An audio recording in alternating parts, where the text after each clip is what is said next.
Lê lúc nào cũng có cái con mà có cái dụng gì dạ ta của nhà tôi có nào cái gì có cái dụng tao kêu là cái cũng là kia họ dạ toàn thật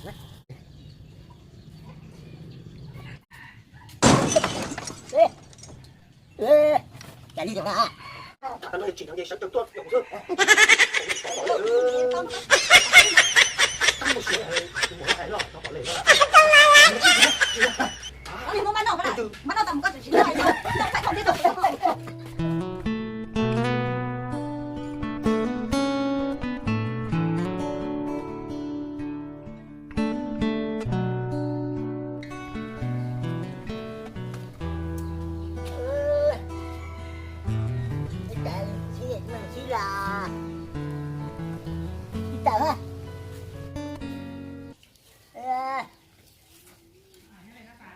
tên thì xí nghe cũng xí đó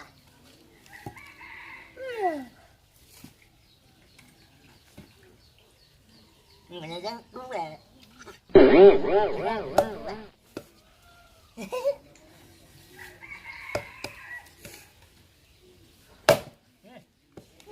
chẳng đạt được hết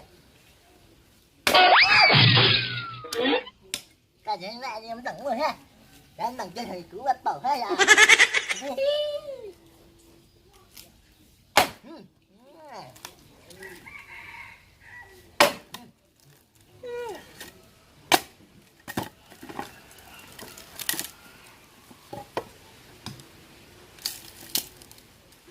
thả cứu rồi ha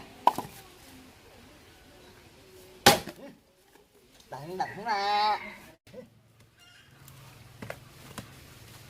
có chỉ tấn lọ cô lên mua xí sao phải mua xí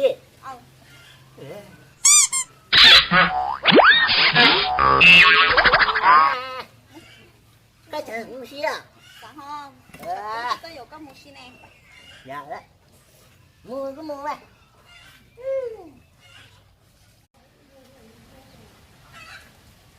nè cái này mua xí ra mua một đây cô chỉ mua xí thì trong sơ giờ vì rất đẹp giờ đấy mình cứ mua đây là nó chỉ tự sát thôi nha nó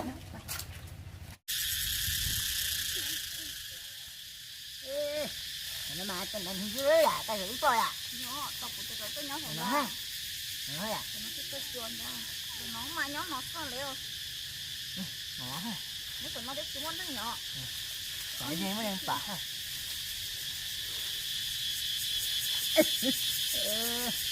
đấy là cả trái là cái đúng rồi à nhớ rồi cái chạy tới nó sụt trong nó cái tôi chuồn nó bây giờ chúng mình rồi à rồi chúng nó là mưa lên sao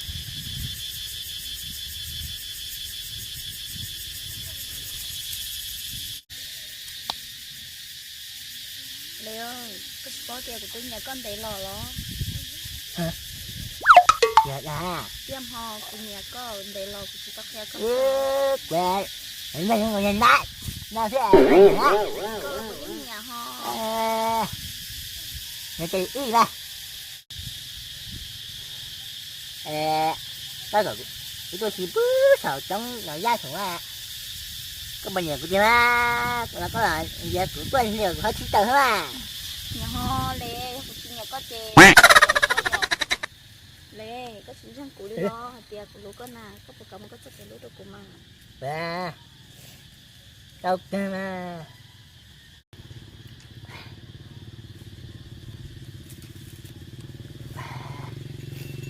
Chết, như sao có một ngầu ha. Nên giờ cũng một cái tiếng rồi nha. Chữa, đừng có bỏ.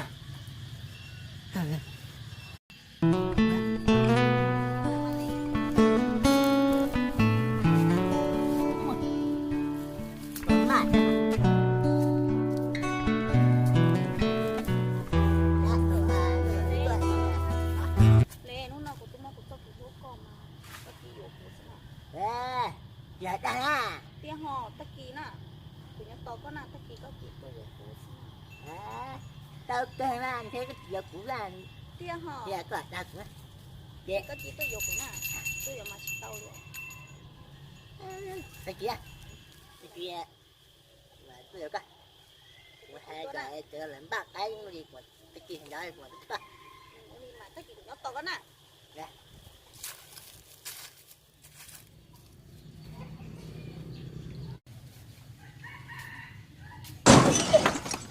Ê, ê, chả đi đâu ra. Ê, chồng măng ra. Ê, thấy ba ra. Ê, ê, được ai à? Nghe ba đi đã. Còn chạy nó ba bao nhiêu sao? Ê, nhiều mưa đấy.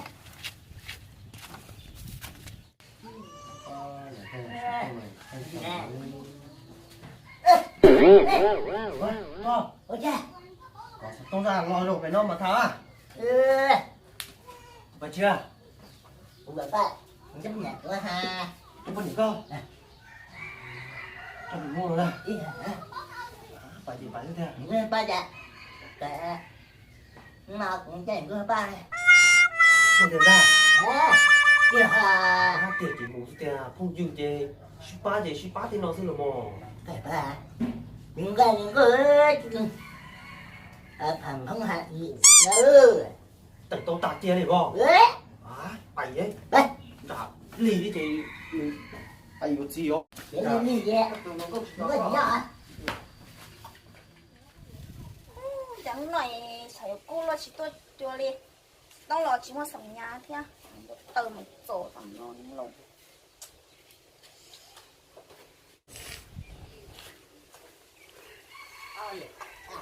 Coi à. Có chuyện à. Bỏ thế à? Còn cả có ba. Biết hai cái gì đó. Mà xem, tôi ta. Ba. Của tôi thì có cho là hả? Chúng tôi có chuyện mà. Như hai tạ. lần thứ này tao đâu có thứ luôn à À. Cô đã ý tưởng như rằng á. Cái của tôi nhớ cả thì đi tôi á. lần thứ đâu có tặng luôn à tụi con xem có số con biết sợ có số có số bỏ Nó sẽ tập từ ba. Bố trường đúng không á? Ê, tưởng bà ta gì? Một cái chẳng có gì ha. Tận tận nó có sự tự luôn. nhưng nó có xe lần thứ này tao tặng luôn con à Chị tổ lệ ơ.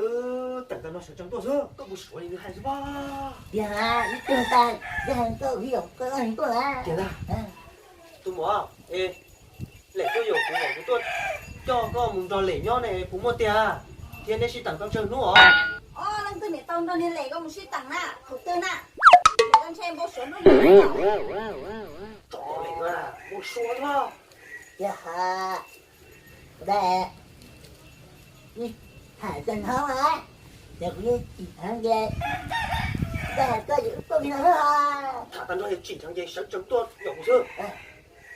Tổ lực chó tổ lệ ơ. tao nó có tặng có tư nè Trăng một số này. Tôi muốn nó hay rồi. Cho tổ lệ con à. Anh được đi kìa. Gì à? nó liền muốn bán nổ cái này Như bán nổ tầm một con chỉ là này thôi không phải không chứ không bán nổ nó không phải luôn có tiền nhưng mà sọc cung tàu nhau bỏ nhưng mà bán nổ mà bán nổ thì tiếc rồi một số sơ lo chúng cần to hay luôn tay nó theo nó to mà chọc từ vào đuổi chặt bán nổ bao tiền nó mà rộng bự sao không mà cho tổ lệ cái. Một số này. Sẽ có tôi thế. Nhọn tôi chứ tại đả tôi. Cho Dạ. tổ lệ đang à. Lửa số một tiền một đả là cho nhỏ cù thôi. Không gì gì. Đi nào ha.